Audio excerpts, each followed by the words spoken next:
كابتن صابر مناوي المدير الفني لفريق النادي المصري. كابتن، بعد اداء اليوم ونتيجه اليوم بالنسبه لمباراه القناه، هل انت راضي على هذا الاداء؟ الشوط الثاني بس، الشوط الاول ما كناش كويسين. الشوط الثاني يعني سيطرنا وضغطنا وكان في حماس وكده، غير الشوط الاول خالص يعني. ما حصلش توفيق يعني. برضه انا مش ان شاء الله بامر الله تعالى انا مش خايف ولا قلقان على الفريق يعني. لان دي برضه خلي بالك، دي اول تجربه بره بورسعيد وفي ملعب كبير وكده. خلي بالك الحاجات الصغيره دي بتفرق يعني. فمره في مره ان شاء الله بامر الله تعالى الاداء هيبقى كويس جدا وان شاء الله الولاد يعملوا حاجات احسن من كده يعني.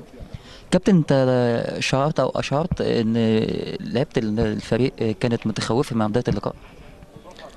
زي ما انت حاسس كده بالظبط يعني هم يعني الولاد برضه عايزين يعني الثقه شويه. فاللي بيجيب الثقه دي الماتشات اللي زي كده يعني. هم يعني الشوط الثاني ما كانش فيه بس تركيز قدام الجول شويه، لكن احنا كان ممكن نجيب جول، ولينا ضربه جزاء طبعا، ولينا كوره انفراد ما اعرفش اتحسبت اوفسايد ازاي، ما اعرفش ازاي بصراحه. ف برضه انا ما ببصش الكلام ده يعني، ولا اتكلم على التحكيم ولا كده. احنا كان المفروض نعوض الجول اللي دخل فينا بتركيز شويه بس في الشوط الثاني.